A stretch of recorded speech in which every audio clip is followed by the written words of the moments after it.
Morning বন্ধুরা, শুভ সকাল। আরও একটা নতুন সকালের সাথে তোমাদের সবাইকে গুড মর্নিং। কেমন আছো তোমরা জানিও আমাকে।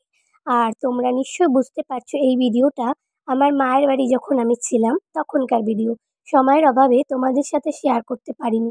আর কিছুদিনেরই অতিথি হয়ে গেছিলাম মায়ের কাছে। আর কিছুদিনের মধ্যেই আমাকে চলে যেতে হলো বিহারে। তো আমার শরীরটাও খুবই খারাপ, যার জন্য আমি ভিডিও আপলোড দিতে পারছি না, তোমাদের সাথে শেয়ার করতে পারছি না। আমার গলার আওয়াজ শুনে নিশ্চয়ই তোমরা বুঝতে পারছো। তা সকালটা শুরু হলো দেখো মুড়ি মাখার সাথে। চিনি দিয়ে খুব সুন্দর মিষ্টি করে মুড়ি মেখে এনেছি, সবাইকে খাইয়ে দিচ্ছি, আমি নিজেও খাচ্ছি। তা চলো খেতে খেতে বাইরের দিয়ে ঘুরে আসি। কিন্তু ঘরে টোটাল আশিবাসি কাজ সবই করা হয়ে গেছে। মা, আমি, বোন সবাই মিলে করেছি, দিদিও ছিল সাথে। সবাই মিলে করেছি বলে তাড়াতাড়ি হয়ে গেছে। ওদিকে ঘরে ডালটা বসিয়ে এসেছি। আমার কিন্তু এখনো মুড়ি খাওয়া হয়নি। মুড়ির বাটিটা আমি নিয়ে চলে এসেছি বলে আমার ছোট মানাও কিন্তু আমার পিছন পিছন চলে এসেছে। আর সবাই মিলে ঘরে টিভি দেখছে, জানো তো। সকাল 10টার থেকে শুরু হলেই ওই ছোট বাচ্চারা যাবে বা কোথায় বলো, তো একটু কার্টুন টাটুন দেখে বসে। যার জন্য আমার ঘরে ভিডিও করে আওয়াজ দিতে খুবই প্রবলেম হয়। তার জন্য আমি আজ সোনামা বাইরে চলে এসেছি। এদিকে মা জামা কাপড়গুলো স্নান করে এখানেই রাখা হয়েছিল, সেগুলো মা ধুয়ে দিচ্ছে। মা তো অর্ধেক রান্না করে দিয়ে যায়, আমাদের অতটা টেনশনও নেই।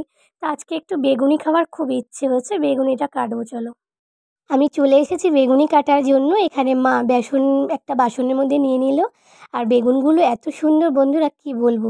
আমি কিন্তু 10 টাকা কিলো বেগুন এনেছি, তার মধ্যে একটুখানি পোকা বেরিয়েছে, আর পুরো বেগুনটা কিন্তু একদম ফ্রেশ ছিল। আমার বোন যেহেতু একটু পেঁয়াজি, একটু বেগুনি, একটু পকোড়ি টকোড়ি খেতে ভালোবাসে, যার জন্যই মায়ের বাড়ির ভালোবাসাগুলো না সহজে ভোলা যায় না। এই মায়ের বাড়ি আসলে পরে বোনদের সাথে দেখা হয়, খুব ভালো লাগে, দিদিদের সাথে দেখা হয়, সবার সাথে আনন্দ করে থাকতে পারি। আর শ্বশুরবাড়ি চলে বরমশাইয়ের কাছে চলে গেলে তো না কোনো আনন্দ করার সময় পাই, আর না তো সেরকম একটা কেউ থাকে আনন্দ করার মতো, কথা বলার মতো। ওই একা একাই জীবনটা কাটতে হয়। দিদির আমার চোখে পড়েছে কুমড়ো গাছে নাকি কুমড়ো ধরেছে, যার জন্য তিনজনেই লেগে গেছে কুমড়ো গাছটাকে সোজা করার জন্য। আর সামনেই তো ড্রেন, ড্রেনের মধ্যে না পুরো কুমড়ো গাছটা ঝুঁকে পড়ছে। আমি কিন্তু বারণ করেছিলাম, তা দিদি বলল না, লাঠি দিয়ে ঠেকনা দিয়ে দিই, যাতে কুমড়ো দুটো হয়েছে কুমড়ো দুটো ভালো করে হয় আর কি।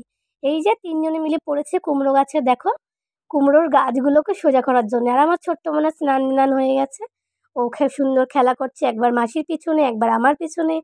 মানে ওর সারাদিন এইটাই কাজ। আর আমার ছেলের কাজ খালি বদমাইশি করা। এত বড় হয়ে গেছে কিন্তু বদমাইশিটা কিন্তু করা ছাড়তে পারছে না। দেখো আমি সাইকেল নিয়ে যেহেতু কাজে যাব এখন, মানে পার্লারে যাব দিদির কাছে, দিদি ডেকেছে আজকে। তা আজকে হয়তো ক্লাস হবে। সেই সাইকেলটা নিয়ে আমার ছেলে উল্টো সাইকেল চালানো শিখছে। আর এদিকে আমার বোনের হাতে কি ব্যথা পেয়েছে জানো তো। অনেক দিন আগেই ব্যথা পেয়েছে, এখন আরও ব্যথাটা একটু বেশি বাড়ছে। তাই ছেলে আমার বরফ এনে দিল ওই পাশের মামিদের বাড়ির থেকে। আর আমার পাশের বৌদি দাঁড়িয়ে আছে এখানে। আর আমারও সময় হয়ে গেছে, যেহেতু আমিও বাড়ি যাব। তা আমাদের তো আর ফ্রিজ নেই, বা এই জন্যে আমরা আর কি মামিদের বাড়ির থেকেই নিয়ে আসি। মামিদের বাড়ির থেকে ছেলেই দিয়ে দেয়। আমাদের পাড়ার লোকগুলো সত্যি ভালো, কি বলবো, মানে কোনো রকম অসুবিধা হলে কিছু হলে কিন্তু সবাই আগে এগিয়ে আসে। আর ওই দেখো আমার পুচকি মানা কিরমভাবে জল নিয়ে খেলছে। আর আমার ছেলে কিন্তু এখনও স্নান ধান কিছু করেনি। আমাদের ঘরে সবারই কিন্তু স্নান ধান সকাল সকাল হয়ে গেছে। আর আমার ছেলের হাতেই মনে হয় বেশি ব্যথা লাগছে, মুখটা কেমন করছে দেখো। তা চলো বন্ধুরা, আমি একটু কাজে বেরাই, তারপরে আবার দেখা হবে তোমাদের সাথে সন্ধ্যাবেলা। শুভ সন্ধ্যা বন্ধুরা, কেমন আছো তোমরা? আর সন্ধ্যাবেলা তোমরা কে কী করছো আমাকে জানিও। আমি কিন্তু পার্লার থেকে বাড়িতে এসেছি পয়সা নিয়ে বাজারে গিয়ে। তা আমি কিন্তু আজকে সিঙ্গারা কিনে নিয়ে এসেছি সবার জন্য। আর যে দোকান থেকে এনেছি ওই দোকানের সিঙ্গারাটা আমার খুব ভালো লাগে। এদিকে মা চা করেছে আর সাথে আছে মেরি বিস্কুট। তা আমরা এখন মানে বিকেল বা সন্ধ্যাবেলার নাস্তা করছি। নিশ্চয়ই তোমরাও কেউ না কেউ চা খাচ্ছ আমার মতনই। তা আমি না বাড়ির থেকে পয়সা নিয়ে গিয়ে মাংস এনেছি। এই ছোট্ট মনা বলল আমাকে ফোন করে, মাসি আমি মাংস খাবো। তা আমি ওখান থেকে বাজার থেকে আমি 500 গ্রাম মাংস নিয়ে এসেছি। তা এখন আমি রান্না বান্না করব, রান্নার সাথে সাথে ভিডিওটা। আজকে দুবার বাড়িতে দুবার মাংস এসেছে। আমি আধা কিলো নিয়ে এসেছিলাম। তা আবার জামাইবাবু বাজারে গেছিল। তা জামাইবাবু বললো যে কতটা মাংস নিয়েছিস, তা আমি বললাম আধা কিলো মানে 500 গ্রাম। জামাইবাবু আবার 500 গ্রাম মাংস নিয়েছে, দুটো মিলিয়ে 1 কিলো মাংস হয়ে গেছে। কারণ প্রত্যেক রবিবারই মাংস আসে, জামাইবাবু আনে, তাই রবিবার আর আনতে পারিনি।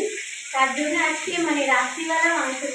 আর বিশেষ করে ছোট মানা বলেছে যে মাসি আমার জন্য মাংস নিয়ে আসবে।